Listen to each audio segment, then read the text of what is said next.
Welcome, welcome, welcome back to another episode of Dreams, Dollars, and Destiny.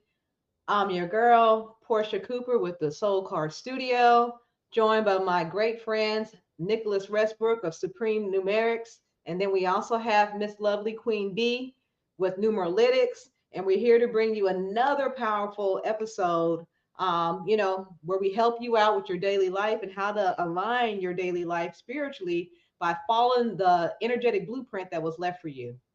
So today we actually got a special treat for you guys. As you know, all three of us are astronumerologists, and so numerology is our thing. And so this episode is all about numerology, y'all. So numerology is one of those things where people call it kind of taboo information, metaphysics, if you want to, if you will. But actually, numbers are a part of our daily life, and I'm sure you felt like certain numbers just keep showing up in your life, almost like the universe is trying to tell you something, right? So that's where numerology comes in. Numerology is actually an ancient system that believes numbers hold a deep meaning and can reveal powerful insights about who you are and where you're headed.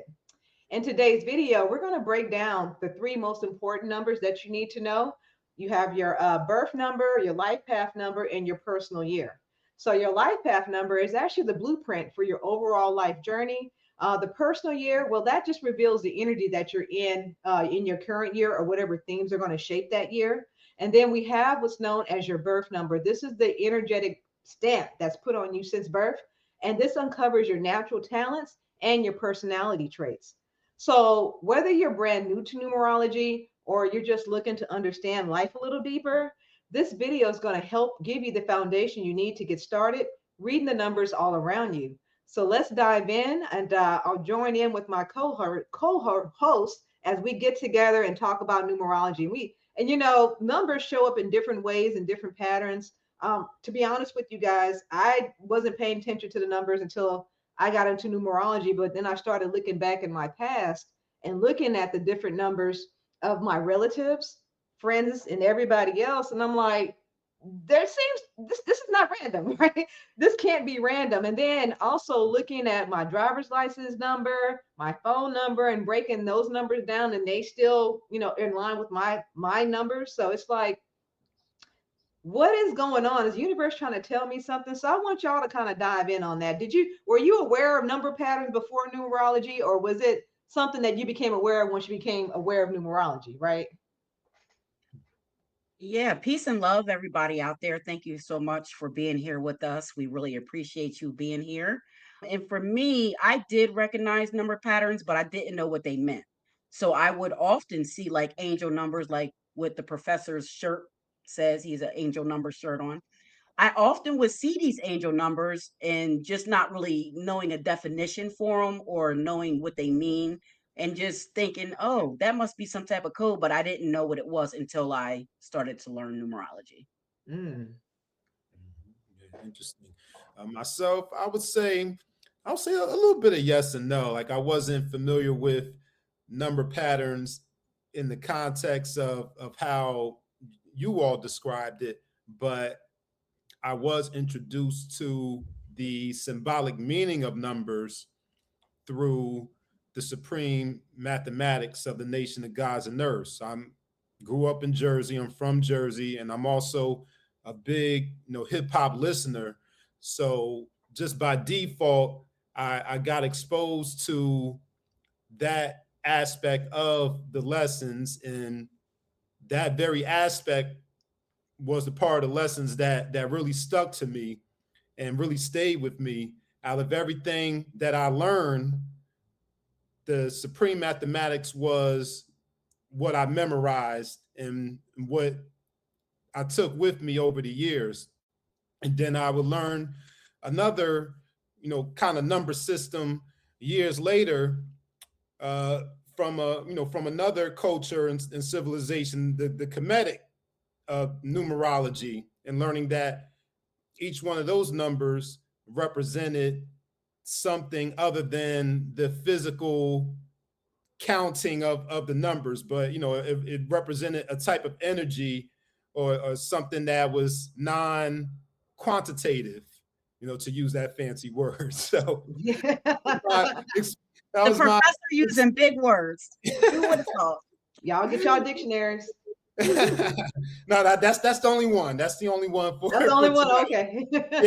That's the only one for tonight. But yes, that was my exposure to the symbolic and occult meaning of numbers. And then once I got formally introduced to numerology, I started to become aware of number patterns, and I start to see the angel numbers. Right, because at first, I mean, I would see the 111, the 222, and all that, but I just didn't pay any mind. And remember, we're programmed at a young age to think numbers are just for counting, right, or for addition, subtraction, multiplication, division. We didn't know that there was some type of energetic symbolism happening with numbers because we weren't taught that, and we were kept away from the very thing that could help us. Because those numbers, to be honest with you, weren't designed just for math, right? Math is the universal language. Numbers are the universal language of the universe. And so to understand the universe, we had to impart the math on the numbers. But at the end of the day, it's so basic, right? It can be very basic if you look at just the metaphysics of everything, because everything is already written in the stars. It's already written in the universe. It's already coded, where we just have to decode what the messages the universe are trying to give us. And we know throughout history, because we touched on this a little bit. I know Mr. Westbrooks over here talked about the Kemetic number system, but there are other number systems, and we're going to touch on those because Kemetic is one. Chaldean is another popular one, and then we have Pythagorean, which is the one that's mostly taught. So let's touch on that a little bit and why Pythagorean seems to be like the leading number system that we have here. If I had to take a stab at that, I would say it's because of pretty much colonization from antiquity. Because that was happening in, 5 BCE. So when Pythagoras went into Kemet to, the master schools of knowledge, where he learned about numbers and he learned about numerology, there. And then he brought that back to the Greek culture, right? Where they then implemented it and named him the father of numerology because it was all new to them and he was bringing it back to them. So to them, he was the father of it because he's the one that brought it there. And to me, I think that is why they always use his system. And the other thing is the system, the Pythagorean system, it's a bit easier to learn too because the numbers just follow the alphabet. So if you know your alphabet, you know how to count, then you can pretty much remember that system pretty easily because each number is represented for its exact position in the alphabet. So that also, makes it a little easier. And like I said, the dominant society wants to rule the world, right? So they want all of the kind of thought pieces and philosophies to appear as if though they started with their culture as opposed to starting with our culture. So I think that's what I would say as to why people try to push that or try to state that he's the father of numerology in the modern world. Mm-hmm. Yeah. Mm-hmm. And to add on, and not to go too deeply into what we're going to be sharing, but it's interesting that Pythagoras, he studied in Kemet for 22 years. And I'm born on the 22nd. So what we talked about in that first question with number patterns, that's one of the number patterns that I became aware of studying for 22 years. I'm born on the 22nd. And also another reason why the Pythagorean system is probably pushed to the forefront is because it also corresponds with the Hebrew alphabet, which has, guess what, 22 22 letters. letters.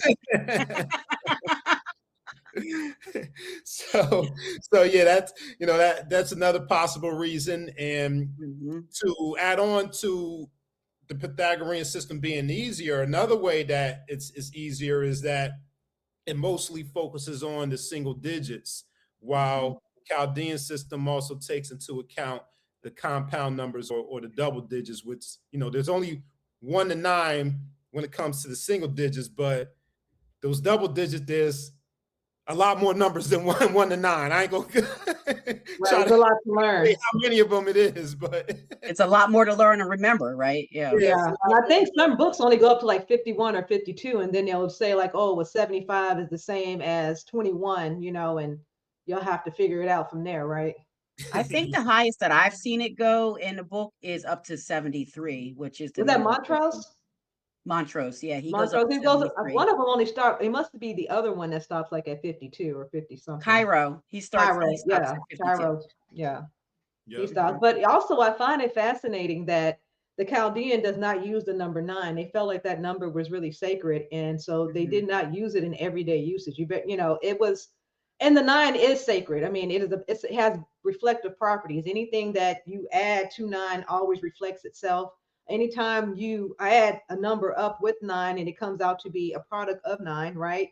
So it's just one of those things where I feel like what Nick is saying, the history of Pythagoras, I think he took it, he made it his own so they could say, well, he was the father of this. So it could be aside from the other, number systems that they had. Now, another thing that they tried to focus on, because they took whatever they took, they always modified it, Mhm. right? And I feel like they kind of dumbed it down for the masses because just like we were saying, for Chaldean, you had the higher numbers, the compound numbers that you would have to remember. So that made it a little bit more laborious as far as learning the system. So I think that Pythagoras kind of dumbed it down so his people could understand and break it down a little easier for their knowledge. I mean, I don't know how you guys feel about that, but this is my take on it. I mean, that definitely could have been a part of it. But yeah, I do agree, that the 1 to 9 makes it a lot simpler than memorizing, 11 through 73. So, it's almost like you said, take this part of it and make it your own. And since he was bringing that back to his culture, it's almost like he's the authority on it. So that's how he got named as that father of it, because it's his word. Mm-hmm. Yeah, and then also with these double digit numbers, we kind of use Chaldean and compound interchangeably sometimes. With But tarot. that's what I was about to say too, because you have other forms of or other meanings of the double digit numbers.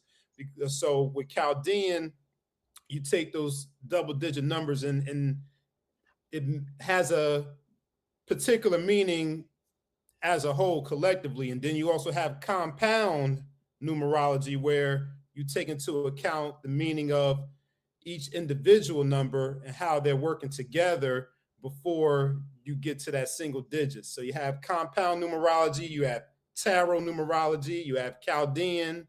And so these are all kind of systems that are, uh, I guess you could say they're separate or different from Pythagorean, but at the same time connected and related in a way. Hmm. Hmm. Well, then another thing I want to touch on with the Pythagorean is the fact that you can come up with other numbers like your soul expression, your expression number, your soul urge number. And so because you're basically simplifying it down to one number, now we can break down other parts of your personality through the Pythagoras system, which you don't have the luxury of doing with the Chaldean, right? So it gives you a little more insight, especially with the cornerstone letter, all that stuff all plays into the Pythagoras system. So it's almost like they built in more aspects of yourself in that system. You can find out more about yourself through Pythagoras than you can with the Chaldean, in my opinion. Yeah. Yeah. So for me, in my practice, I would use either system depending on what I'm doing. And then in the Chaldean system, there's ways to break those things down too. So I guess it just depends on the numerologist and the system that you are used to using and kind of what the client's looking for. So, a lot of it's based on, what is your client looking for? What type of answers are they seeking? And I think that can also help to inform you as to the best system to go forward with them. Because Nick named a lot of the systems, but then you also have like Chinese numerology, you have the Indian form of The numerology. I think Vedic, they yeah, call that I forget what Vedic, they call it. The the Vedic, the Vedic, the Vedic Vedic, numerology. yeah. Yes, Vedic numerology. Mhm. So there's so many different systems. And then each different system is going to look at different numbers within that system too, as to whether it's a lucky number or it's an unlucky number and things like that. So again, it's to me, it's client based and what the client's looking for. And then I'll just conform to that and do the best system that I think that can give them the best answer. And sometimes that's looking at it in both systems. Yeah, I mean, you got to look at the whole picture, and that's one of the things that I like to drive home is that yeah, there's these multiple systems, but you want to give somebody a well-rounded reading. You definitely want to use two or more numbering systems so you can give them a full reading of their personality, right? Yep. Yep. And there's Right. numerologists out there that will only use one system. I came across a young numerologist, and his first video is what caught my eye and made me start following him. But his video was Pythagorean numerology is tricknology. And I was like, huh? What? And yeah, so he made a whole video about why you should not use that system because it's a watered down version of the original. But but all of us here, we use both systems to create a bigger picture. So I would say if you're interested in numerology, either in learning or getting some type of consultation or advising from someone, I would seek out someone who uses both systems so you can Right, get the fullest picture. I know who right. you're talking about too, Nick. Yeah, And the you know, same Um, and the same guy that had the $40 ebook. yep, I knew it. I knew it. And one thing I just wanted to add on to kind of a little bit what Portia was saying about the number nine. You know, that number nine was special to the Chaldeans, the sacred number. And, they didn't use that number, like Portia said, because anytime you add to it, it really just enhances the number to its next octave or returns the number back to itself when subtracted. As above, so below. We have 9 planets in our solar system. So we have nine is the top base number on our planet. I often kid and joke around and said if we lived in another universe or in another solar system, if you will, and that solar system had, 20 planets, will we have, would 20 be the base number? So, I kind of look at it that way. I also look at that nine because that nine is the number of love, right? Nine is the number of love and brotherhood. And that's why that nine just gives everything back to the number. It takes nothing. And that's the same way that that nine behaves, in reality. It enhances, it's spiritual, it's artistic, it's drama artistic. I came up with that word for the number nine, very drama artistic. And it basically just adds love. It gives love, right? It gives that love and it brings the number to its next highest octave. So that's why it's sacred. It's the little universe. The number nine is the little universe. it's So completion, right? It's yeah, it's it's the yeah, completion. yes, it's Yep. fulfillment It's the fulfillment and it's the preparation. So not just the completion, but the for the preparation to next begin cycle. yeah, to begin anew. So Mhm. it's a lot of different things, but that's one of the main reasons why I do like to look at both systems because although that number nine is sacred and it stands for all those things, you also want to see if that number nine is in the name somewhere because with the Pythagorean system, because those are energies, and energy, it can't be destroyed. So if you do have some nines in a name, an I or an R in your name, you want to know about that and you want to know how many there are so you can see how that's affecting you with your knowledge, your skills, your abilities, and see how that comes across. So I think it's very important, like Nick said, to be holistic and look at both because you could be looking at just the Chaldean system and you can miss a whole bunch of nines in somebody's name, and then they still don't understand why they present a certain way. Mhm. Because it could be in opposition with them. Absolutely, Queen. Yeah. So, what do y'all think about gematria as far as numerology? Because it is another number system, and a lot of people, and it's accurate. I mean, gematria is totally accurate, and I know it's a whole nother number system outside of numerology, but they're kind of like one and the same because they use numbers to prognosticate the future. So, what's your take on gematria and how it relates to numerology? I mean, it's a system that I'm not totally familiar with. So without like going into too much detail, it's a system that I also respect. I respect all these systems that come out of antiquity because again, we have to remember what we're dealing with. This is ancient knowledge, is the wisdom of the ancients. The ancients' motto is to know thyself. And no matter what system you use, all of these systems can help you to get to thyself and to know thyself better. So I respect it, and I think it's very accurate. I seen one of our fellow astronumerologists is into the gematria system, and I saw her do a presentation that I thought was absolutely amazing. So I think it's just another way, and it's another avenue to look at yourself through a holistic system. I've had a very limited perspective on gematria. The way that we use numerology in terms of the Pythagorean, the Chaldean systems, we use it to help guide people based on their names and their birthdays.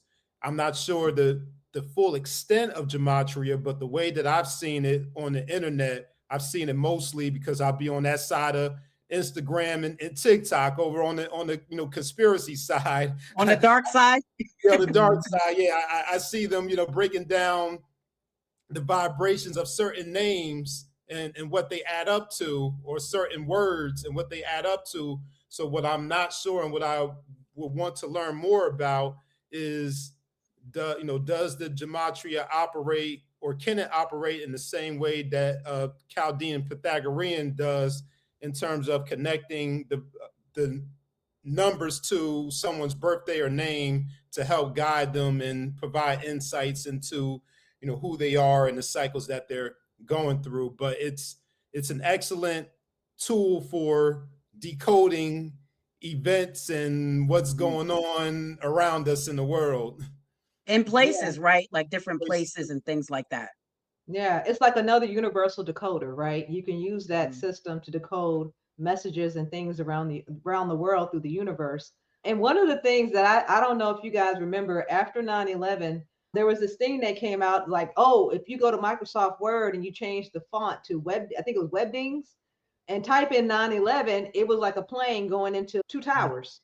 Yeah, I think I You remember that. know, and so I thought then, I was like, huh, they've been coding this stuff in, programs and whatnot. And so it made me think about the world as far as it being coded with certain programs, certain things that you can decode, because obviously these people are always using this information. That's what I wanted to point back to, is that because you're not using numerology doesn't mean that they're not, right? And they can tell by the numbers. 9/11 wasn't picked randomly, right? That day was not picked randomly. They broke down the numerology of that day to see what would work, um, before they planned it, right? Even the 911, even all the numbers that we use for like our phone codes and whatnot, all that was planned through numerology.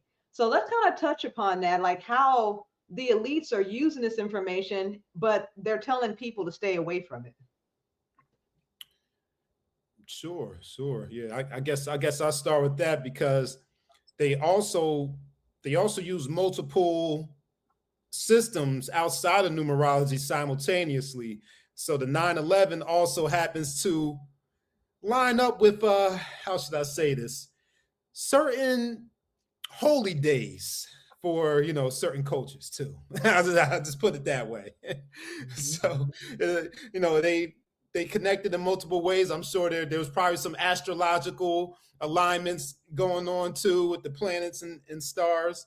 But yeah, what's interesting about them using numerology while having us not use it, it kind of goes through that hierarchy, or that chain of command, because we don't have a direct connection to those elite or those archons. They have their puppets or people that they use, such Mhm. as especially the religious system, like the religions. That's something that they kind of designed and orchestrated, and it's passed down through the religious organizations, like the umbrella organizations, and then those kind of trickle down to your individual kind of churches and From leaders. the Pope all the way down, huh? Yeah, all the way down. So at the very top, they're very intentional about it. Sometimes the people who are directly above us, they know too, but a lot of times they don't know, and they're just using what they know. And but yeah, it starts at the top and then it just trickles on down. Yeah, for me, I think I definitely agree with that. And even a couple of shows that we've done together, Portia, when we did a Numbers Matter on July 4th, I mean, you talked about that a lot in that show alone. Nick, you've brought it up on the Juneteenth show about like Aleister Crowley and all them who use these systems and how this nation kind of was built around these mystic systems. And to me, I think what it is, like Nick said, it's really just a form of control. It's their way of having the upper hand and having the knowledge of the universe at their fingertips while they keep us ignorant to it, even though this knowledge belongs to the people. This is the way that we lived in antiquity. This is the way that our ancestors carried things out in antiquity. Back in the Kemetic days, when the babies were born, they would look at what day the baby was born on. Based on that numbers were how they would put them into, okay, you're in this industry. We want you doing agriculture. We want you working with this. So they use this, and the elites or the archons, like Nick says and calls them, they're aware of that. They're aware of that because they're the ones that, pretty much stole that knowledge and hoarded it for themselves. And they built this new world with that knowledge, but kept it from the people and made it be taboo for people, with the implementation of the church, not to go against anyone's religion, but the implementation of the Christian church, it kind of killed Gnosticism. So, this is what happens. They don't want you to know that. They want you to follow this and not follow, what our ancestors did. So it really just strips you of your power. We know knowledge is power. So you get stripped of the knowledge. So you get stripped of the power. And then they hold the power. So now they can control you and can control the masses. And pretty much that's what they've been doing. Yeah. And you touched on something, Queen, because when I did that 4th of July show, I revealed that none of the founding fathers were Christian. They studied deism, right? And so, but they put on the Christian face for the public so they could be easily controlled, right? We got to give Christianity. We're not practicing Christianity by no means, but we're going to give that to the people so we can keep them in check, right? So we can keep you under our thumb, and you can't have access to the divination information because we don't want you knowing your true self and your God power. So we're going to keep that away from you and keep you dumbed down, right? Because the one thing that they really fear is anybody coming into their Christ consciousness, right? Especially a melanated person. That's why they're always trying to chop us down before we get started. Because the moment that we come into Christ consciousness, we're a problem. Because now we can rise up above this mundane world and really start leading people out of the valley up to the mountain. And they just don't want that, right? They don't want people rising up. They want to keep you in a system of control. And so I have people that say that learning numerology, tarot, and all that's the devil's work. That's, this and that. And it's just a shame that the Christian church has done a number on people where they've been brainwashed, where they don't even want to know anything about this information that could save them. It really could. I mean, numerology, it gives you a lot of life saving. And what I mean by life saving, it could save you a lot of time, hurt, and energy if you knew up front what days are not working for you, what cycle you're in right now will be best for you to be doing X, Y, and Z versus what you're doing now, because you may be going against the grain. The compatibility with other people, depending on their number, how compatible are you with them, could save you a lot of heartache and love, right? Because I know I'm a 2, then maybe somebody who's a 7 may be more compatible to me than somebody who's a 9. If I'm dating somebody who's a 9, that's not gonna work for me, right? But now I know that, right? Because if I meet somebody and he's like, "Oh, I'm born 18th, deuce," like I'm out. I can't. Now you got to give him a chance, Portia. Give the man a chance. You know what I'm saying? I'm out. Like, and that helps you with your dating game. That's what I'm saying, folks. Like, this information is very life-changing, and it just helps you on just basic levels. So y'all talk about that a little bit, how numerology helps you like on a daily life. Yeah. Well, before I answer that part, I wanted to also mention, because we talked about religion, but you have the other areas of human activity too, where where numerology isn't taught. You have the education system. Think about you going through the school system. Mhm. You learn your algebra, geometry, and those Calculus. types of math. Yeah, but you don't Mhm. learn the occult mathematics. So that I'm sure that is by design, and also with economics and your finances. They don't teach you how to make money or to maximize your finances using numerology. And then it's interesting that you brought up the July 4th show, because I mentioned Tony Browder at Mhm. Anthony Browder earlier at the opening of the show, and he reveals that through his Egypt on the Potomac cultural field trip. I went on that field trip back in 2013, and he broke down all the numbers. So 16th Street in Washington D.C. is a certain number of blocks, to the Capitol building, and you go to the Masonic Hall on 16th Street, and it's a specific number of steps, and that's symbolic. And then there's a lot of 13s around Washington D.C. going back to On the ancient dollar Kemetic. too. Yeah, so yeah, yep, on the dollar bill as well. Mhm. So those are prime examples of how they've used it, and not only used it in not teach the public about it, but just put it right in your face. That's why he calls his field trip hidden in plain sight, because it's right in front of your face, but you have no idea what you're looking at and why it's there. So I just wanted to add that in there as well. Mhm. But you're absolutely right. Numerology can help you, and it's funny that you mentioned the dating piece of it. That can very well explain why certain relationships may not have worked. Like if you go back and reflect on your past relationships and the ones that didn't work, there's a good chance that the numbers were out of harmony. Or if you look at the marriages that lasted and were actually healthy and weren't toxic, because you hear some people say that, well, times are different.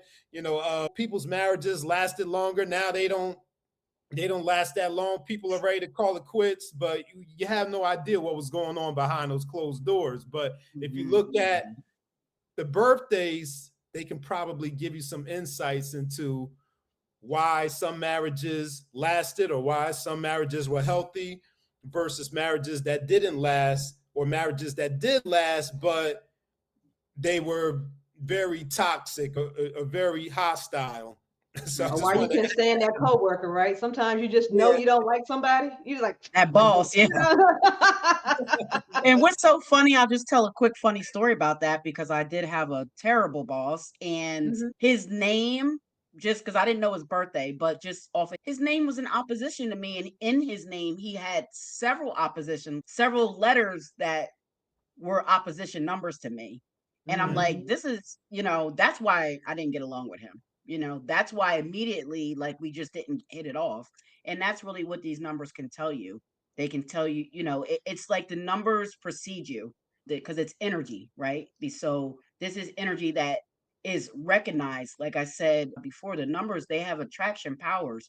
So they're magnetic. So they resonate to each other, the ones that they resonate with, and they repel the ones that they don't. So these energies precede you, and oftentimes we may not know the number, like we were talking about in the beginning. We don't know it, or we don't know what it means, but you do know what that energy feels like, right? You do know that this energy with this person, something's off.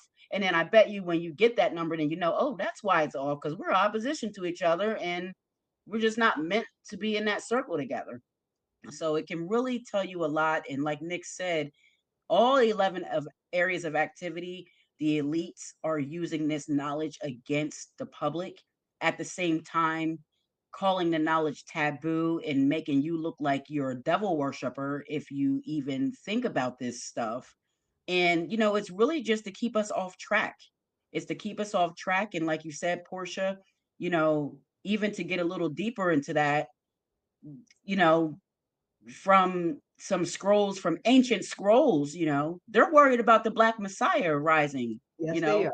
over here. So this is why they, unalive a lot of our people in the streets for petty crimes. And a lot of us are locked down because they want to. And when you look at police activity, they target the youth, right? They target the youth and they want to lock the youth down while they're the youth. So they grow up in jail and they can't manifest into who they were supposed to be because they're growing up in such a negative environment. Same thing with the ghettos and the hoods and all the stuff that they kind of have pigeon-toed and redline us into these areas. And if you weren't fortunate enough and your family wasn't fortunate enough to get out of that, you're kind of stuck there. So then it's up to you to try to know thyself, And Right. one thing, if people don't get anything else out of this, know thyself. Get your numbers. If you don't know your numbers, get with one of us, whoever. It doesn't have to be me. It could be Portia, Nick. It could be anyone that knows numerology and can help you know thyself, because it's really, really important, family. It's super important. And it's also important to know this about your children too, Mhm. because then Yeah, it and helps that's you be a better parent. You can be a better yeah, and parent. that's the piece I And like to touch on. Yeah. yeah, Like and you it were doesn't saying, have to within the be, family. and it doesn't have to be, because I know kids are kids and you want to kind of get, obviously, you want to give the kids their freedom to grow up and all that. But these numbers, like I said, are their energy. So if you know that you have a number 5 child, you know that child's going to kind of be all over the place.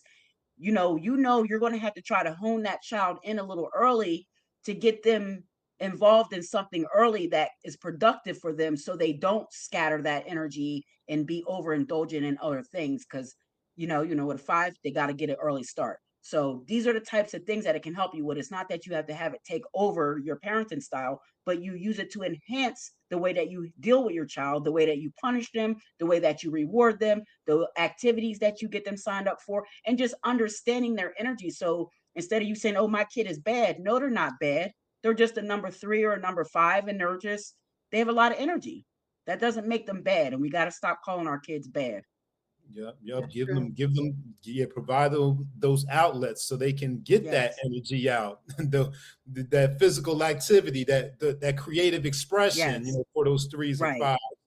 And Yeah. one And more. I've done numeralytics for kids, like for Big E's children, for other people, co-workers, and you just do a little report, let them know, hey, because my friend has a little number 9 girl, and she's, burst of energy all over the place, drawing on the walls. I'm like, get her into an art class, get her into an exercise class, into a gymnastics class, so she can use that drama artisticness of her 9 to burn that energy off. And it just helps you be a better parent. And right now, our community definitely needs, to up our parenting skills and really start spending more time with our kids. And one thing numerology does for you too is it makes you pay attention. Pay attention and know thyself and listen to thyself. Mhm. Yeah, yes, and not to go too far back into the conversation, but I forgot to mention this too because you brought up the devil worship, but then I'll bring it back up to what to the current topic of how we use the numerology. You don't have to choose between numerology or any other metaphysical science and religion.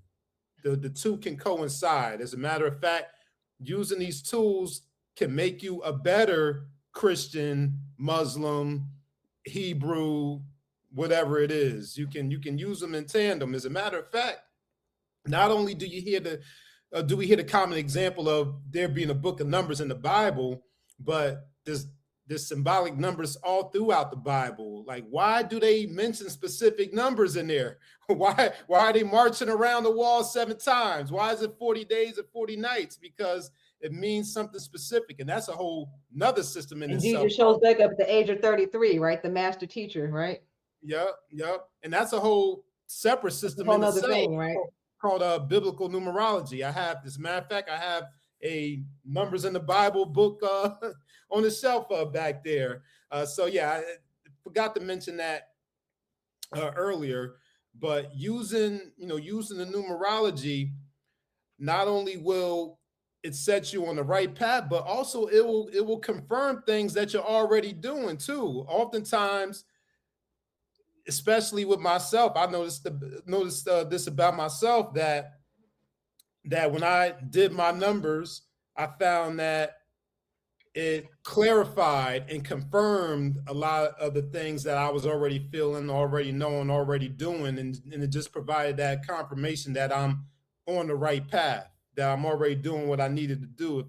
If there was ever any doubt, or if I had any question about whether I'm on the right path or not, numerology can do that for you as well, or it can cause you to make adjustments and change paths. Now, for my personal numerology, and then you might use this in a similar way, along with confirming things that I'm already doing. I also use the energy of the days. So I look forward to my key days and dates on the calendars. So since I'm born on the 22nd, I look forward to the 4th, the 13th, the 22nd, the 31st, followed by the days that add up to a one.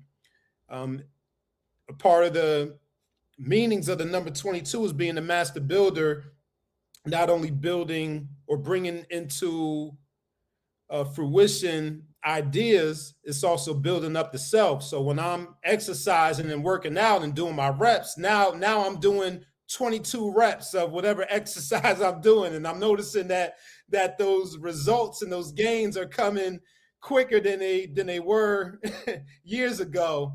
So it's just like little things like that you might not think about that make a significant difference later on. That's true. Well, you got the bomb sound. I got that from somebody. I don't know who I got on the bomb from. I can't remember, but Y'all touched on some good things as far as like, looking at numerology for your children, for your daily life. One of the things I enjoy doing with numerology is looking at family dynamics, because I always wonder why I got along better with this person, maybe my mother better than my father, my aunt better than my uncle. And so I look at that information to look at family dynamics, because remember, your family are just the people that, you're born into. Doesn't mean that everybody's an energetic in alignment with you. And that can even be your parent, because my mom is a 9 and I'm a 2. So we already weren't in alignment with each other from birth, right? And so that dynamic was a kind of a push pull. And she didn't raise me. My grandmother raised me, who was a 2, right? We're more in a line. She's born on March 2nd. I'm on May 20th. And so you got to look at the dynamics. And I think that one of the things that numerology has helped me is clarify why I chose to come into this particular position in life, right? Because the numbers can give you your soul blueprint as to why you're here, what you're doing. And then women, we also got to think about this, ladies. When you get married, your energy changes, right? You may have been on a different trajectory under your maiden name, but as soon as you got married and took on that name, oh, baby, your life changed, right? Your whole energetic blueprint changed. So we have to be careful about what we take on energetically, because we're not even aware of that name change, but celebrities are, because remember, the elite rule this information. So why do you think your favorite celebrities change their name? You go back and find out their name, and then you break down their stage name, like, oh, okay, well, the stage name is more in harmony than what their real name is, or that stage name is more conducive to wealth and fame than what their real name is, right? So this information is very life changing. And, maybe changing your name could help you. I don't know, right? But just doing something like that changes your energetic vibration. You're not even aware of it. When you go by a nickname, somebody calls you Nene, Riri, or whatever, you're picking up the energetic vibration of that nickname. And so, is that the kind of vibration that you want to keep or not? And so, you need to break that down, because I find that when people have nicknames as children, when they grow up, they want to be known as their main name. And how does that change that? Right? You might have been Charles, your name is Charles. You might have been called Charlie as a kid, but now that you're a grown man, you want to be called Charles. Well, how does that change your energetic resonance? Right? Does that make you more conducive for wealth, or are you going to get passed up when it comes for a job? Because a lot of people don't believe that their name can actually work against them. So, we're really, people go by like your birth number, and that's great, but that's rather generic, right? If you really want a true identity reading, we need to break down your name, right? And we talked about the two systems in which we do that, which is Pythagorean and Chaldean. So let's touch on that, y'all, about how much the name means as far as your energetic vibration and how that can change your trajectory in life. Yeah, I mean, your name tells you your destiny. Your name is your destiny. It's your destiny, and it tells you your strengths and your weaknesses. So I said it a little backwards earlier, but it's your talents, your abilities, your skills, and your knowledge. That's your task. So it's your destiny. It tells you what your task is. So if you're changing that in your name, also like the strengths and the weaknesses, it's also your karmic lessons. So when you change the name, you change what your karmic lessons are. Now, as far as your birth name, those are going to be your original, that's your original contract to enter the earth. Any name you change to is kind of called like a minor destiny. Mm-hmm. And you can use different names at different times to achieve different goals that you're trying to achieve. But again, I still am that firm believer in, and you still have to live out the task of that birth name. And it could be that you have fulfilled that task of that birth name and it may no longer serve you, and that might be when people get an inch to change their name. Right, let me change into this nickname now. I'll even say for myself, I have several attributes. Even on this, y'all are calling me queen, y'all calling me queen B, you're calling me Malinda, other people call me Taylor B. My family calls me a different name. My sister called me so there's a lot of different things that you can look at with it. But yeah, it definitely changes the trajectory, because you have to look at it now again in conjunction with your other numerology. So it's not just one piece, but it is certainly a huge piece that needs to be looked at together. And that's really why I even created those numerology aspects. Because even though in the reading you may look at it, everything, of course you're going to look at everything. But now with the numerology aspect system that I have set up, you can look at it in tandem to see exactly how that's affecting that other thing, and Mm-hmm. exactly, how you can move forward and how you can get past certain barriers. So it's definitely important, and it's definitely a part of getting, a numerology reading. Any numerologist that you go to definitely should be looking at your date of birth and your name. Anyone that's Exactly. not looking at your name, um, I probably wouldn't go to them. So No, because that's very surface information, and your name could be in opposition to your birth number, right, or right. vice versa. Yeah. And actually, my full name at birth is an opposition number to me. Mm-hmm. So again, you can find that out through the numerology aspects, and you can see that more clearly, because it's right in front of you into a table and you can see it clear. Oh, that is opposition, and this is why. And these are the things that I can do to fix it, correct it, work on it, strengthen it. Or maybe I just need to change my name and for the goal that I'm going after, and use the new vibration to go after the goal that I'm trying to obtain. Mm-hmm. Yeah, and I see it as the name being one of those areas of confirmation that I was just speaking about a few moments ago. The vibration of your name will tell you or confirm whether you're doing the right things or if you're not doing the right things. Because oftentimes it's not about how hard you're working and how hard you're trying. Is the question is, are you doing enough of the right things? And that name vibration is one of those aspects of yourself that will answer that question for you. Mm-hmm. So yeah, but That's true. you covered everything else about the Yeah. importance of breaking down the name. Yeah, it is the importance of breaking down the name. And so I just wanted to drive that home for folks because people do pay for numerology readings, but they only get the birth date. And if the person's not breaking down your name, well, you're not getting the full story at all. You're just getting Mhm, surface information. And it's mhm, very generic because I can do anybody's birthday. I mean, that's really simple. But who you are and what your identity is, that's really baked into your name. Once we break down your vows, we see what your soul urge is, right? We can see why your soul's purpose is here. We can see your mhm, expression numbers through the consonants in your name, right? So there's ways of us viewing this information where we can give more details about you as a person, and then why you're here, and then what numbers oppose that, and maybe changing the letter in your name may be more beneficial for you, right? We can look at those things, and we always talk about the 8 and 4 because they're odd and unusual energy. And so if your name adds up to an 8 and you're a 4 person, then maybe something needs to, you can't change your birthday, right? You can't change it. So if you're born on the 4th and your name adds up to an 8, well, maybe we can change the name slightly and make it more in harmony with that 4 so you can have a better standing in life. And so a lot of people don't realize, that energy can work against them just by the letters in their name. Mm-hmm. So what you're telling me, Portia, is that there's nothing I can do. Well, you can't change your birthday, right? That right There's nothing I can do. it is what it is. I'm still. But Yeah, the one, name but the change one for thing you me. can do, the one thing you can do though, Nick, even though you can't change that, right? But you're aware of it. So now, again, we are creators of our reality. So once you're aware of something, then you can start doing things to make sure you strengthen yourself so you can avoid certain things. So there's different ways to work around the energy, even with some of the things you can't change.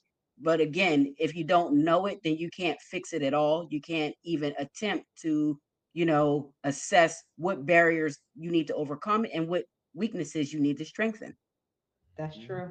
And another thing that I touched upon and I did a video about was real estate and numerology and the place Mm. that you live having being conducive or working against you in the environment Mhm. that you reside. And so a lot of people don't realize when they go and rent an apartment or buy a home that that address is going to have an effect on you and your family. I know that someone told me that you can add a number, like you just put a number next to the address if it's not in harmony with you and kind of throw off that residence. So if you bought a home and you added the address and it does not, and not in favor with you, then add another number, just not to the address written, right? Because that's the postal, but just add another number hanging up on the On the your wall door. somewhere, or on your Yeah. door, so where it just changes the energetic vibration of that place slightly, right? Or more conducive to what you're trying to achieve. And one of the things that I Mhm. always talk about is like when you buy a home, what do you intend to do in this property? Because if you tell me, hey, I work from home, I'm a loner, okay, well, we'll find you a home that's equal up to a 1, and then you're going to be focused on work. You ain't going to have no choice but to be alone because that's going to be the perfect energy. But if you're a couple, right, and you're a newlywed, then I would not suggest the number 1 home for you because you guys are going to be isolated, all about self, right? That's the kind of energy that a 1 brings. But if you're a couple, then I'll be like, oh, well, let's find a house that equals up to a 2 or a 6 because that's more conducive to family and home life and environments for a couple. So, I just kind of wanted to touch on that because people don't realize that. And then, even so, what I started doing is paying attention to certain buildings around town. And I saw Mhm. that a lot of hotels added up to number 5, right? Mhm. That means Mhm. travel, change, right? And Mhm. so they Dealing know with the public. Yep. exactly. These people Mhm. know out the gate where they want to place these buildings and what kind of energetic vibration they want. Absolutely. Absolutely. Don't And my bomb on that job, you because that's guys, is just like, people my need to job's in realize that. opposition. It's in Huh? opposition to me. My job is in opposition to me. The number, the Really? address. Yep. And I have so many issues there. Like it's just crazy. I'm like, this is why. I'm like, this is why I go through all this here. Like it's crazy. It is. But people, we do want you guys to know this stuff because again, it's about knowing thyself, know thy numbers. And I also want to real quick touch on what Nick said because about the devil worship. And I don't know, I don't want to get too much on it, but I do want to say this because even people who, are Christians and, believe in that or that way or whatever. I don't want to say it in a disrespectful way. But what do you think? You think God just threw dice at the universe and said, "Here's the universe"? There has to be order to it. Who do you think created the order? So it's not taboo and it's not devil work. The universe was created with order. So, this is God's way of keeping track of everything. This is the way that I tell people who are overly religious about like when I say something, I say, well, this is God's system of order, you guys.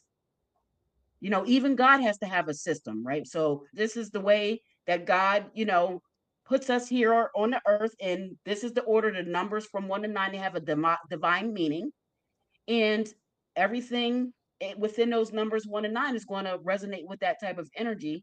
That is the meaning of that number, and this is the order of the universe. Even when you look at the solfeggio frequencies and all of that kind of stuff, it's all numbers. The universe is based on numbers. So who, if you believe in God and you know God made the universe, then God made numbers. So how is it devil? Yep. It's not. It's not. Language and communication too. Yes. It's a form of language and communication. So when you Hmm. seeing certain numbers, because the Bible has a way of making it seem like God came down and you actually having a verbal conversation, but obviously we don't see it's not that way now. So there's other forms of communication with God, and Right. numbers is one of those Hmm. forms of communication. Absolutely. And it's just Absolutely, part of Nick. decoding the energy and the vibration of the universe, right? That's all we're doing is decoding the energy and vibration of the universe because that is how the universe speaks with us through energy and through vibration. And so Hmm. these numbers are just another form of language that the universe has blessed us with for us to understand just not only us, but our environment, our surrounding, our spiritual nature, and tying us back into the one, right? Because that's Hmm. what these numbers do. They tie us back into our divinity. And you get your God power back once you learn this information because now you see that life is not so insurmountable, that these obstacles are here to make you better. And that's why these challenges present themselves. And Hmm. I think it was Lloyd that said, I've never saw a war that was fought in the name of the number eight, right? Like, Right.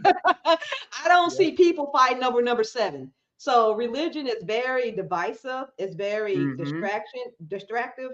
It keeps people away from their true selves, and that's the way they like it, right? And so you have people who are just holding tight to that ideology, but unfortunately, Pluto's in Aquarius, right? Uranus is in Gemini, so all that's about to be up, y'all. I don't know if y'all know, but you might want to start looking into this information to see what your future is going to be looking like because that whole religion, the veil is going to be lifted off of religion here shortly. Hmm.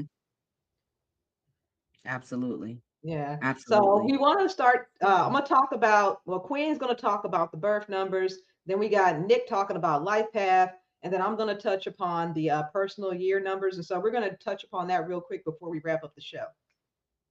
All right. So, yeah, just real quick, and we're not going to go too deep into it because we did talk a lot about numerology in general, but we want to talk about some of the most impactful numbers. And if you don't know any of your other numbers, these are the main ones we kind of just want you just to be aware of, be aware of them. And I would say I'll start this out by saying, there are like five core numbers in your numerology that you should definitely be aware of.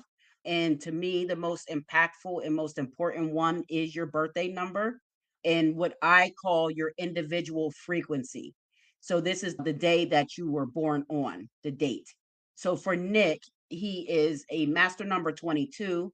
That's his individual frequency, a master number 22, even though it breaks down to a 4, but it's a master number. So he's a master number 22. Portia and I were both born on the 20th of the month. She's May 20th. I'm August 20th. We are number twos. We're individual frequency number twos.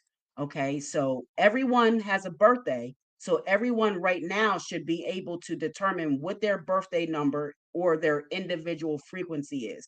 And I call it the individual frequency because it's the primary channel that broadcasts your energy signal out into the universe. Okay. It's your energetic signature and it identifies your character, your personality, your mental nature.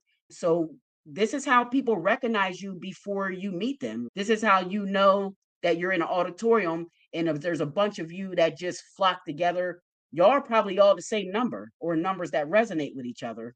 And the people who are in opposition to you, they're probably sitting down here somewhere because this is the energy that you broadcast before you even open your mouth. So it's energy can be felt and energy resonates and it attracts to each other.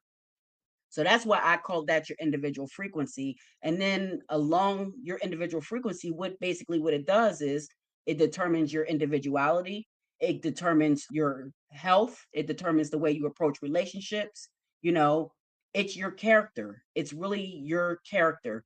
And along that individual frequency, whether you're 1 to 9, a master number 11, or a master number 22, you're resonating on that frequency wave. And then you can either be resonating or vibrating high, or you can be vibrating low on that individual frequency. So on my individual frequency, me and Portia of 2, there's high attributes to the number and there's low attributes. And this can help you determine where you are on that spectrum. Okay. So it's important to know. So again, this is the number that it'll let you know, who do you get along with. It's the main number that determines, how you interact with other people and how you enter and how your number interacts with other people. So it's one And of the also the most people you impactful. attract too, right? The people Yeah, that it's you the will people attract. you attract. Yeah, it's your Mhm. magnetic energy. Like I said, it's your primary broadcast system, signal. So it's your magnetic energy. And that's why I said, people, before you even open your mouth, you're going to resonate with that person. And you're just going to find yourself talking to that person, but you don't know that y'all both number twos until you get to say, oh, well, when's your birthday? And then you say, oh, when's your birthday? And then y'all both born on a 2 day. So this is what the birthday number is. And once you understand your birthday number, you can use that as a practical tool for your personal growth and development, and to help you, like Nick said, get in tune with your key dates, your key days, and all your keys. All your keys come from that individual frequency, and are based upon that. So it's good to know. You need to know it. And this is the first step to knowing thyself. And it's the easiest step. Everyone knows what date they were born on, right? So you know the date you were born on. If you're born on the 31st of the month, you add 3 plus 1 to get the individual frequency number 4. You are individual frequency number 4. So it's important to know these things because, again, it tells you and it shows you how your energy shows up in the world. It's your personal vibration, your natural tone. How do you move? How do you respond? How's your energy felt by others? Okay. So this number matters. It really matters that you know it. It matters that you get in tune with it because it's your rhythm. It's your rhythm of how you move, your wave of energy that you're moving through the universe. So again, you can have 1 through 9, or a master number 11, or a master number 22, and that's it. As far as individual frequency, that's the only individual frequencies you can be: a 1 through 9, or an 11, or a 22. That's it. I'm just going to break there because that's short and sweet, and that's basically telling you what it is. And again, it's going to determine your health, your relationships, the way you handle money, the way you handle stress, a plethora of things. A plethora of things is what it can tell you. And just just closing out this. So when we talk about that individual frequency, it's talking about the vibration that personalizes you as a person. It's personalized to you as a person. Okay. So how you naturally express, respond, and move through life. And then I'm going to go ahead and let Nick take it over for Life Path. Thank you. Broken down, well said, broken Mhm. down very succinctly and yet very thoroughly. Thank Now, you. you're quite welcome. Now, why were you born? What are you here to learn in this life? Mhm, And if life is a school, what are you here to learn? mhm, That is your life path number. And your life path number is calculated by adding up the sum total of your birth month, your birthday, and your birth year. And in numerology, as what we were all kind of alluding to throughout the show, is a certain system of addition that you use for numerology called the Vedic system. And that is in which you keep on adding until you reach a single digit, unless it's a master number, as Queen B just mentioned. So since you're adding up those numbers, so you got two numbers, one or two numbers in your month, one or two numbers in your birthday, and you have four numbers in your year. So you have multiple numbers going on. So your sum is going to be a four-digit number. So now that you have that four-digit number, you need to reduce it down to a single digit. Now, in mhm, terms of the compound numbers that we were talking about at the beginning of the show, the compound number provides some nuance to that single digit number. So, for example, I am an 8 life path number, but before you get to the 8, it's a 26. And the meaning of the 26 is different from the meaning of the 17 or the 35. But for simplicity purposes, think of it in terms of the single digit. So if we take the example of someone that was born today, May 25th, 2026, when you add up May, the 5th month, plus the 26th day, plus 2026, that adds up to, and I'll give you the, before we get to the single digit, it adds up to 2056. Now, that's doing addition vertically. You have your month on top, then you have the day in the second line, and then you have the year on the bottom. Let me give a quick visual for you real quick, just so, because I know some of us are visual learners. So I'm just going to show this. I'm going to write it down and show it on the screen using the example for today. So if you see that right there, that's the traditional way of adding it up, and it adds up to 2056. And when you add up 2056, it equals 13. And then 1 plus 3 equals 4. So someone born today would be a 4 life path number, and that person would need to learn the lessons of the 4.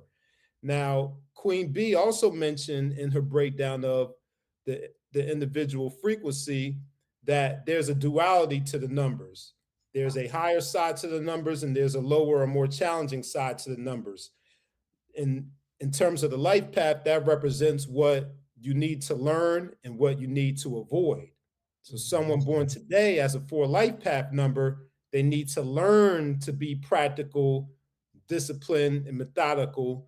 And they need to learn to avoid being overly rigid, boring, and stubborn, just to name a few characteristics. Now, the life path number, and I should have started out by saying this, the life path number is probably the number in numerology that most people are familiar with. Mm-hmm. Anyone who has some exposure to numerology, they'll talk about the life path number. But as you see, we've been throwing out all of these kind of key terms, and you can see that there's a lot more than just the life path number. And we're just giving you the top ones now.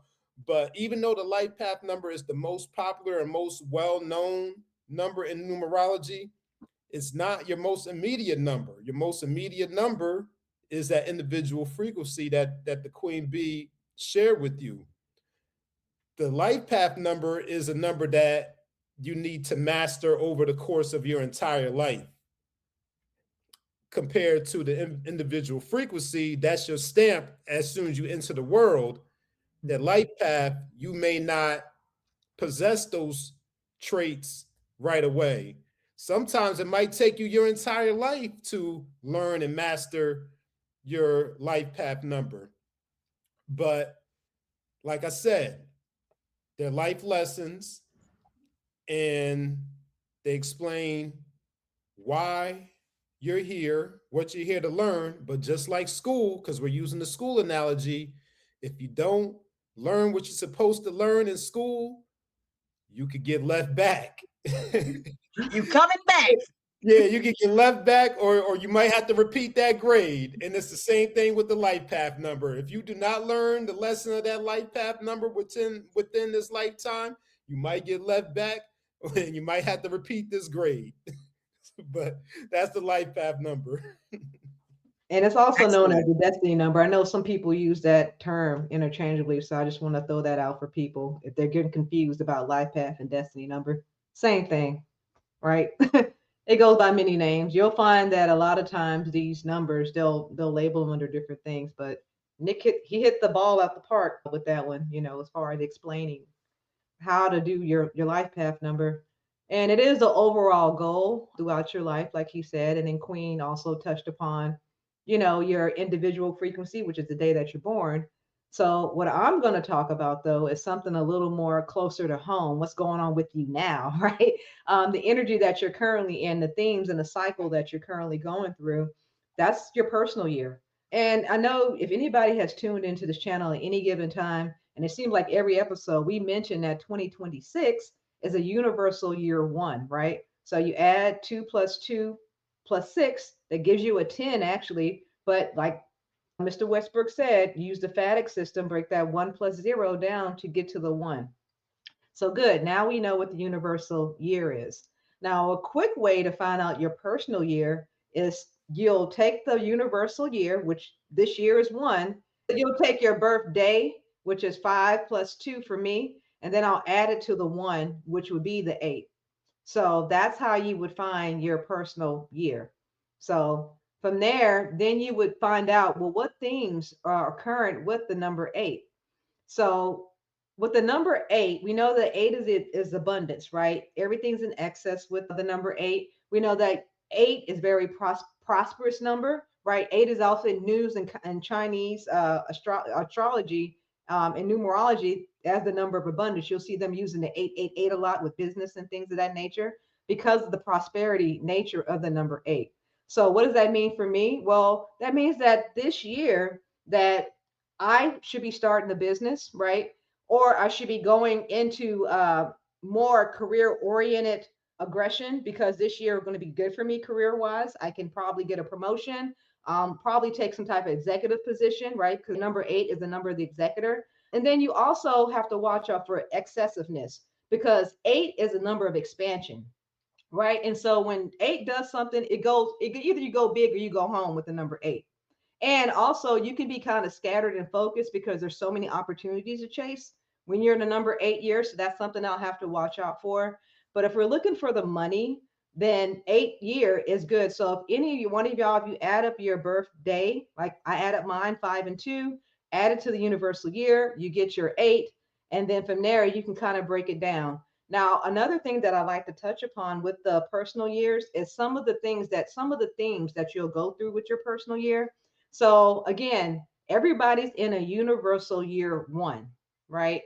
That universal year one is the overall theme on the collective level, but how you're going to operate within that year determines what your personal year is. So since I know I'm in a universal year one, I know that this is a fresh start for me to bring in new finances, my income to increase, for me to start some type of healthcare routine. I could probably start a new business this year and it'll do very well because I'm in an 8 personal year, but I'm also in a 1 universal year.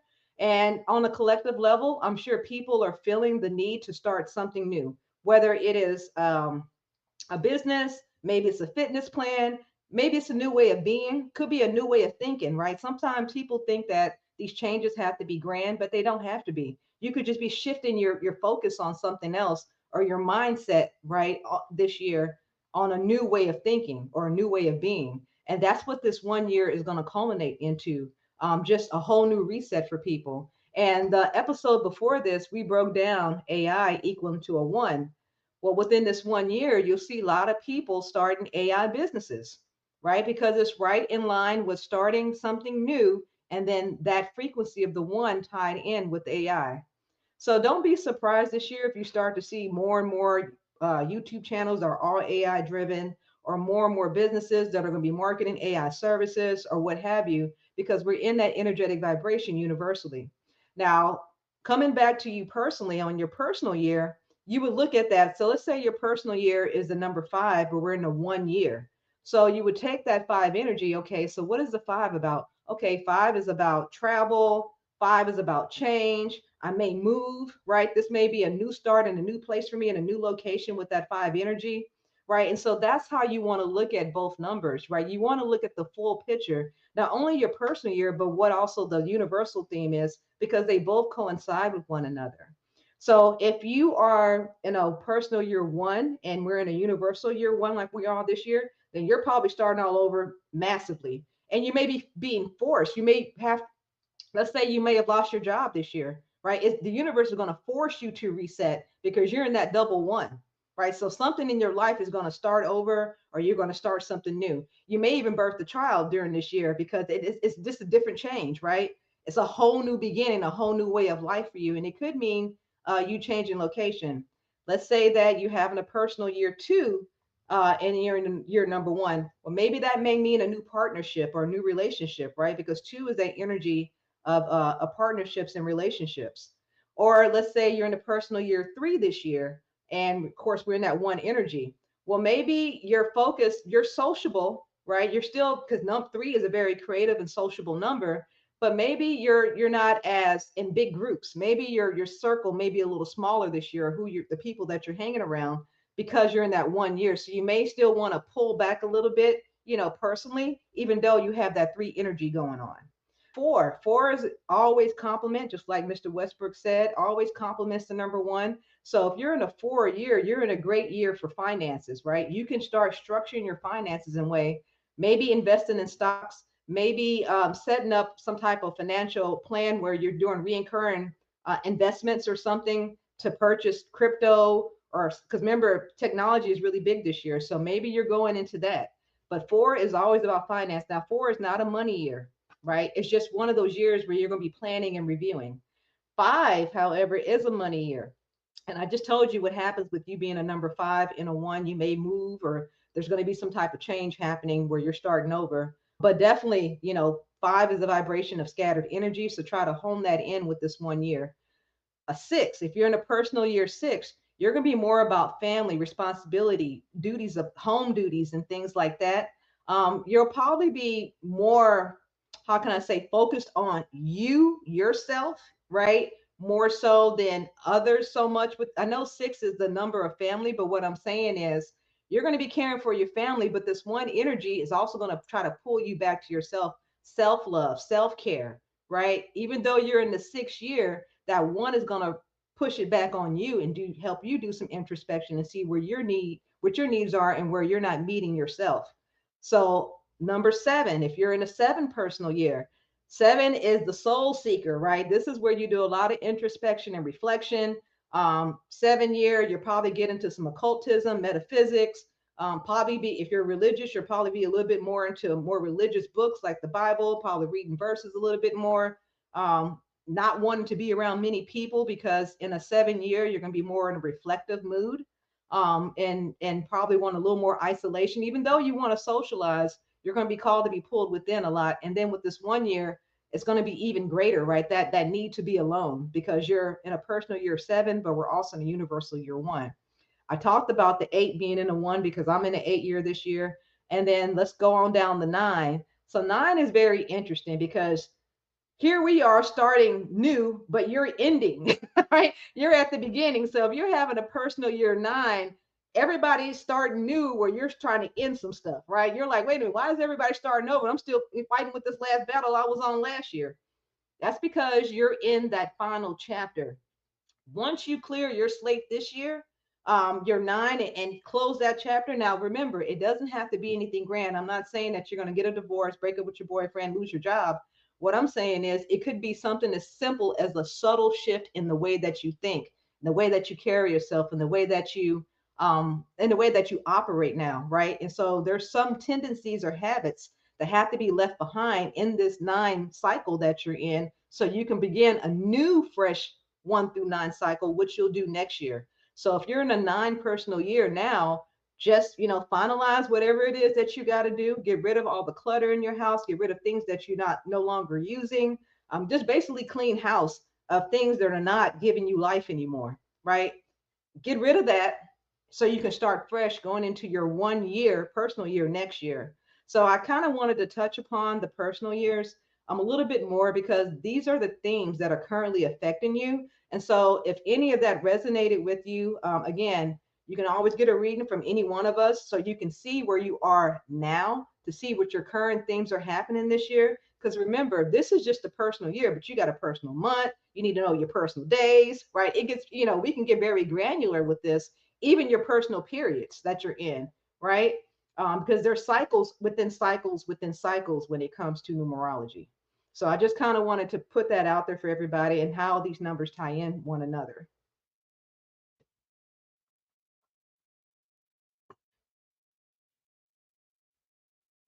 Now it's time for our solutions, right? Yes. So Queen's going to put them at the bottom here, but we're going to kind of touch upon or recap what we talked about as far as numerology goes. One of the first things that we've always mentioned is know thyself. That is the whole purpose behind numerology. Know thyself, know thy family, know your boss, right? I mean, just at the end of the day, it just gives you so much information, a wealth of intellect that you can gain from just knowing the numbers. And also identifying your individual frequency will help you identify your natural skills, talents, and traits. Identifying your life path will help you find out what your life theme is, what you came here to do, what your life mission is about. And identifying your current personal year, well, that just gives you where you are now, where you're standing today, and what you're up against during this year, and what you can overcome during this year as well.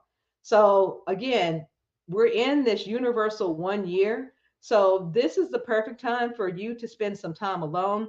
Ones are known to be loners, right? They can be with people, but then they cannot be with people, right? They feel like they don't need people. So you may feel, times during this year where you may be called to just be alone. And there's nothing wrong with that. That's just the energetic vibration that we're in. So use this year to kind of reflect about where it is that you want to be next year, because we're starting new collectively. And so this is a fresh start for everybody on the numerology level. Yep. And then the last one was just like alone time for reflection. And I just want to say that because the world is very busy, guys, and we're very busy people. But if you don't sit down and have alone time in silence, I don't mean alone time scrolling on TikTok. I don't mean alone time on Instagram or on social media. I mean alone with yourself and your thoughts. Reflect. If you got to do it at the end of the day, reflect on your day, reflect on what happened to you that day. Look at the date that it is. Start reflecting on things and listening to what your thoughts are telling you because that's your higher self. But when you don't take the time to have a conversation with your higher self, you are just lost in the matrix. You don't have time. You don't even know what's good for you or what's not because you're just all the time going and going. You have to listen to yourself. It's paramount if you want to make improvements with yourself. You have to have alone time for reflection and to listen to what yourself is telling you. If you need to write it down because could be things that could get you out of the current situation you're in. Yourself, you have all the answers within you. That's what I'm trying to say. You don't need to look for outside sources for answers. Yeah, great. Come get a reading, come get your numbers. Yes, we want you to do that. But at the end of the day, you are the source that you need to listen to. And listening to yourself is going to help you immensely. So I like to make sure that everyone does that, and that's why I made reflection journals because we have to reflect. We need alone time. You need it. Yeah, like you're saying, in this year is even more paramount. Yep. Anything else you And want we to add, don't want Mr. to Westbrooks, before we wrap up? No, no, I think that covers all of it. I think we gave the family a nice crash course into numerology. And I don't know if anyone has any resources along with getting consultations with us. I'm not sure if anyone has any like resources if they want to learn more or see what some of these numbers and some of these concepts mean within numerology. But it was a great show. This is probably going to be one of my favorites, if not my favorite show that we've done and that we will do. So yeah, it was a great conversation. And yeah, also let us know what you find out about yourself too, if you do decide to, study further numerology. Yeah, Yeah, and definitely comment put in in the the comments. comment Yeah, below. Comment below yeah. your numbers. Yep. What numbers keep showing up for you? So comment below what numbers keep showing up for you throughout your life. I'm sure you guys have recognized these patterns. Maybe the birthdays. Ask your friends if you don't know their birthday. Just ask their birthday and see how their numbers work out in comparison to yours, right? So see what numbers always follow you, see what patterns have always been there, because trust me, these numbers have always been around you. You just weren't paying attention, right? And so now we're putting you on that level of awareness now. So now you can't miss it, right? Now going forward, now you can't miss these numbers. We want you to be on high alert, looking for those patterns. Right. And like Nick said, for as far as resources, there's several resources online. You can even go to my website, numeralytics.net, and look at like the calendars. It gives a description of the numbers from 1 to 9. It might even have, I think it does have 11 and 22 there. So you can look on there to get a description of, it's a basic description of the numbers, but it helps to give you an idea of your basic energy. And if you want to know more, then you need to go to one of our websites and book a session with us. For sure. And just like Queen said, there are a lot of resources out there. So if you wanted to learn on your own, there's definitely Amazon, and other booksellers out there that you can find more books on numerology. Because trust me, Mhm. once you learn this information, you'll never forget it, and it's very life changing. So we definitely want to drive that point home to you guys that this is life changing information. Not only change your life, but it can change the lives of others and help you, progress further in life. Yeah. All Once you right. know thyself, then you can get to know others because you don't even really know others because you have to know yourself first. Um, Mm-hmm. and once you do that, then you get to know others, and that will enhance your relationship with others. Because Mm-hmm. then you realize that we all have our own energetic blueprint that is us. So you can't, be mad or at someone because of who they are. So sometimes the things that we have disagreements about just could just be our energy not matching, but then let me give this person this time because that is they need that time, or we need to split. So it does help to enhance all your relationships, especially the one with yourself, which is the most important one.